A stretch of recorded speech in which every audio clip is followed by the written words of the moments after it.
L'actualité sur Pyramide FM. Séquence secret de Polichinelle, les raquettes aux postes frontières fragilisent les petits commerces, surtout avec la crise sanitaire et la guerre russo-ukrainienne, un phénomène auquel Alternative Leadership Group et Perfector of Sentiment Foundation s'activent à trouver des solutions. Ces deux organisations initient à cet effet le projet promotion du petit commerce transfrontalier, de l'état de droit et de l'utilisation de la technologie en Afrique de l'Ouest. En atelier vendredi à Lomé, les acteurs ont réfléchi à d'éventuelles pistes de solutions pour permettre aux commerçants de jouir réellement de la libre circulation des personnes et des biens dans l'espace EDAO.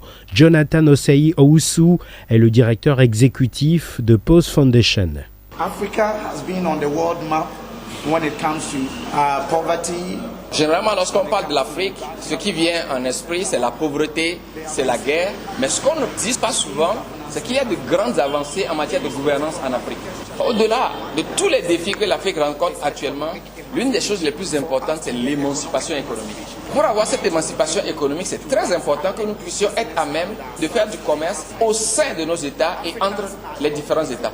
Les Africains ne sont pas paresseux. Ce dont nous avons besoin en réalité, pour que l'Afrique en général et l'Afrique de l'Ouest en particulier puisse faire face aux défis du commerce, c'est de voir dans quelle mesure, en utilisant les technologies, on peut avoir un système unifié qui permet d'informer les uns les autres sur leurs droits et devoirs, mais surtout de leur permettre de signaler éventuellement les défis auxquels ils font face. J'en appelle vraiment aux autorités togolaises de voir en réalité, au regard du nombre important des femmes qui font du commerce transfrontalier, le Togo devrait se lever et se positionner comme étant cette nation-là au sein de laquelle effectivement des facilités sont accordées aux femmes pour qu'elles puissent faire du commerce en Afrique de l'Ouest. They lead and define the facilitation of women in cross-border trade in West Africa. Jonathan Osei Owusu, directeur exécutif de Pause Foundation. Il est à noter que ce projet concerne 6 pays de l'Afrique, le Bénin, le Togo, la Côte d'Ivoire, le Nigeria, le Ghana et le Burkina Faso. Pour le compte du Togo, c'est l'association Alternative Leadership Group qui met en œuvre le dit projet. Secrétaire exécutive Maoué Manuela Foli Ga revient ici sur la problématique. Nous savons tous que le commerce occupe une place très importante dans l'économie de nos pays, mais tous les jours que Dieu fait, les femmes, les hommes qui traversent la frontière pour leurs diverses activités commerciales rencontrent diverses difficultés au niveau de la frontière. Pourquoi ne pas circuler librement à cette heure où nous parlons de la libre circulation des biens et des personnes dans les pays de l'Afrique de l'Ouest?